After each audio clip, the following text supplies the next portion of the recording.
दोस्तों खबरलोक चैनल पर थारो बहुत बहुत स्वागत है।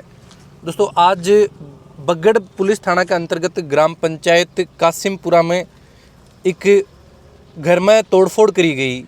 मिली जानकारी के अनुसार पूर्व छात्र संघ अध्यक्ष नीतू फोगाट के घर बदमाशों के द्वारा तोड़फोड़ करी गई, जिनमें घर को पूरा सामान तोड़ दियो और 12 बिखेर दियो। मिली जानकारी के अनुसार यो भी बताया जा रहा है कि बदमाश ही जो पूर्व छात्र संघ अध्यक्ष का पिताजी ने उठा के भी लेगा और अभी तक भी पर कोई कार्रवाई कौन हो पाई है। दोस्तों एक एप्लीकेशन भी बगड़ पुलिस थाना में दर्ज करवाई गई है। बिकमैन नीतू फोगाट ने पहली धमकी दी गई, बी के बाद में रात ने अज्ञात लोग और कुछ नामजद लोग हैं वह आके घर तोड़फोड़ करी और पूरा सामान है बिखेर दियो गयो, जो वीडियो में थे देख रहे हो। दोस्तों 8 तक की जो घर का बाथरूम है बने गेट भी है, जो लोग कौन छोड़ा, बाइक साइकिल जो भी सामान हो पूरा सामान तोड़ दियो और बिखेर दियो गयो। जहाँ तक जानकारी मिल रही है बिगमान यो बताया जा रहा है कि घर खाली करने के लिए, जगह खाली करने के लिए यो विवाद बढ़ रहा है। इमें ही ज़्यादा जानकारी के लिए बातचीत जो नीतू फोगाटू करी बा भी आपा दिखावा था ने कि के पूरा मामलो की तरीके में यो घटनाक्रम होयो। ग्राम पंचायत कासिमपुरा डिस्ट्रिक्ट व तहसील झुंझुनू पीएस बगड़ के रहने वाले हैं। कल दिनांक 29 जनवरी 2023 की बात है। करीब 9 बजे सुबह मेरी मम्मी मनरेगा में मजदूरी करती है। मैं मेरी मम्मी को छोड़ने नरेगा में गई तो विजय व अजय पुत्रगण रणवीर, उर्मिला पत्नी रणवीर ने गालियां निकाली। फिर हमने सोचा चलो ठीक है छोड़ो, हम आगे निकल गए। वापस 20 मिनट बाद आए तो उक्त लोगों ने मेरे साथ हाथापाई करके मुझे बाइक से गिरा लिया। फिर भी मैं उठ के अपने घर आ गई। मैंने आके मेरे पापा को सारी बात बताई तो उनके एक छोटे भाई हैं सुरेंद्र फोगाट एडवोकेट, तो मेरे पापा उनके घर उल्हाना देने गए। जब पापा उल्हाना दे के वापस आए तो उक्त लोगों ने पापा के साथ हाथापाई की, गाली गलौज की। वो सूचना हमने फ़ोन के जरिए पुलिस थाना बगड़ में सुबह ही दे दी थी।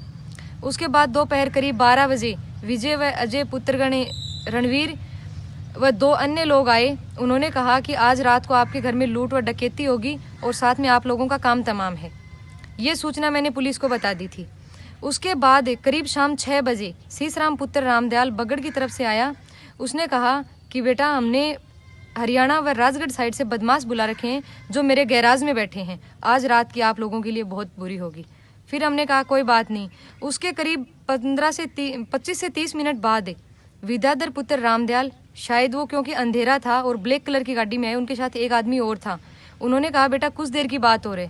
फिर भी हमने कुछ नहीं कहा। उसके बाद करीब 7 साढ़े 7 बजे की बात है। अजय विजय पुत्रगण रणवीर, उर्मिला पत्नी रणवीर, सत्यपाल पुत्र रामदयाल व सीसराम पुत्र रामदयाल पांचों आए हमारे घर के। रामदयाल, शायद वो क्योंकि अंधेरा था और ब्लैक कलर की गाड़ी में आए, उनके साथ एक आदमी और था। उन्होंने कहा बेटा कुछ देर की बात हो रही। फिर भी हमने कुछ नहीं कहा। उसके बाद करीब 7 साढ़े 7 बजे की बात है। अजय विजय पुत्रगण रणवीर, उर्मिला पत्नी रणवीर, सत्यपाल पुत्र रामदयाल व सीसराम पुत्र रामदयाल पांचों आए हमारे घर के बाहर खड़े होकर मेरे पापा के नाम से गालियां निकाल के आवाज़ लगाने लगी कि बाहर निकलो। मैंने बाहर जाके देखा तो ये लोग खड़े थे।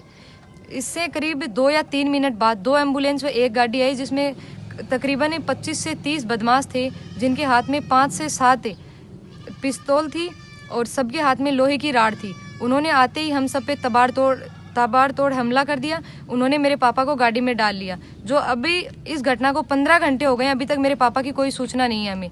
उसके बाद उन्होंने घर में खूब तोड़फोड़ कर दी और घर से कीमती सामान जैसे कि 1,12,000 रुपये नगद, 1 सोने की टूटी हुई चैन, 1 साबत चैन, 2 चांदी की चैन, 3 पाजेब की जोड़ियाँ, अंगूठी, सोने की पतरी, मेरे ओरिजिनल दस्तावेज, कुछ बुक्स इत्यादि सामान वो घर से लूट करके ले गए। अभी तक उन पर कोई कार्रवाई नहीं हुई, एक भी गिरफ्तारी नहीं हुई है।